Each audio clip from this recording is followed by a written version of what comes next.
रहीम अल्लाहुम्मा सल्लि अला मुहम्मदिन व आलि मुहम्मद अल्हम्दुलिल्लाहि रब्बिल आलमीन। अस्सलामु अलैकुम अज़ीज़ान मोहतरम, उम्मीद है आप सब लोग खैरियत से होंगे।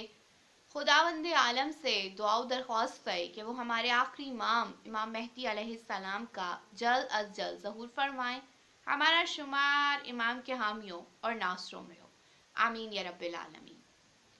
अज़ीज़ान मोहतरम, आज के मेरे बयान का मौजू है ज़ुहद क्या है और दीन किस हद तक हमें ज़ुहद इख्तियार करने की इजाज़त देता है। अपने इस मजमून की वजाहत के लिए मैं किताब अनवार नोमानिया के पेज नंबर 180 पे मौजूद एक रवायत आपके सामने बयान करने जा रही हूँ कि जिसमें हज़रत उस्मान बिन मज़ऊन का जिक्र है। हज़रत उस्मान बिन मज़ऊन एक अजीम सहाबी हैं और हज़रत मोहम्मद मुस्तफ़ा सल्लल्लाहु अलैहि वसल्लम को उन्होंने देखा भी है और उनसे कस्ब फैज़ भी किया है। एक मर्तबा जब हज़रत उस्मान बिन मज़ऊन ने सरवर कायनात हज़रत मोहम्मद मुस्तफ़ा सल्लल्लाहु अलैहि वसल्लम से मुख्तलिफ दुनिया के बारे में रवायात सुनी हैं, अहादीस सुनी है कि दुनिया किस तरह से नापायदार है और फ़ानी चीज़ और ख़त्म हो जाएगी और हिसाब व किताब और क़यामत का अमल क्या है, तो वो इस कदर मुतासिर हुए कि उन्होंने अपना घर बार छोड़ दिया, एक खदर का लिबास लिया, उसको ज़ेब तन किया और गार में जाके इबादत करने लगे। कुछ अरसे बाद जब हज़रत उस्मान बिन मज़ऊन की अहलिया हज़रत मोहम्मद मुस्तफ़ा सल्लल्लाहु अलैहि वसल्लम के घर आईं, आपने उनको देखा तो पहचान लिया और कहने लगे कि क्या ये हमारे भाई उस्मान की ज़ौजा नहीं है। उस मौके पे सरवर कायनात हज़रत मोहम्मद मुस्तफ़ा सल्लल्लाहु अलैहि वसल्लम की अज़वाज में से एक ज़ौजा ने कहा कि जी हाँ, ये उन्हीं की अहलियाँ हैं। चूँकि हज़रत उस्मान गारों में रह रहे हैं और वहाँ पे अल्लाह की इबादत कर रहे हैं, घर वालों को उन्होंने छोड़ दिया है, इसलिए इन्होंने अपना ये हाल बना लिया है। यानी उनकी अहलिया लिबास तब्दील नहीं करती, नया और अच्छा लिबास नहीं पहनती और अतर भी इस्तेमाल नहीं करती।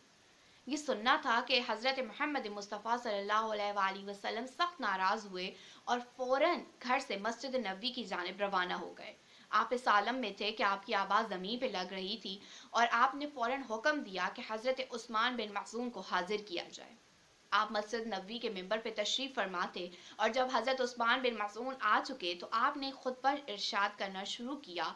आपने फरमाया कि ए लोगो, क्या तुम मेरे लाए हुए दीन से बेहतर दीन और मेरी सुन्नत से बेहतर सुन्नत चाहते हो? खुदा की कसम, अगर मेरे भाई हज़रत मूसा अलैहिस्सलाम बिन इमरान मौजूद होते तो वो भी मेरी पैरवी करते। तुम लोग मुझे देखो और सोचो कि मैं क्या करता हूँ।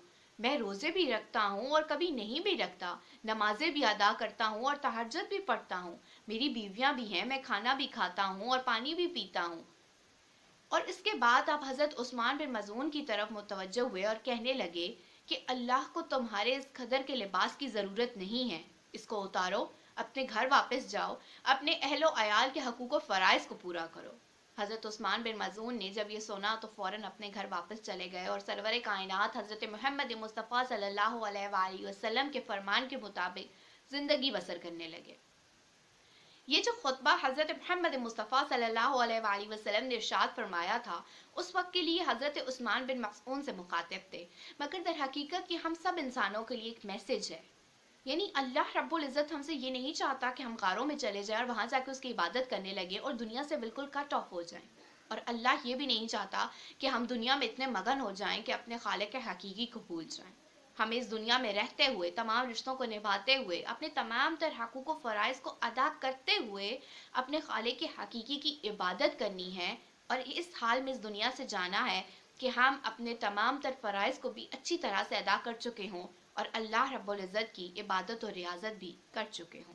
खुदावंद आलम से दुआ दरख्वास्त है कि वो हमें हकीकी मानों में मारिफत अता करे और हमारी मदद और रहनुमाई करे ताकि हम इस दुनिया के फ़राइज़ भी अदा कर सकें और अपने रब की इबादत का भी हक अदा कर सकें। आमीन या रब्बिल आलमीन। अल्लाहुम्मा सल्लि अला मुहम्मदिन व आलि मुहम्मद।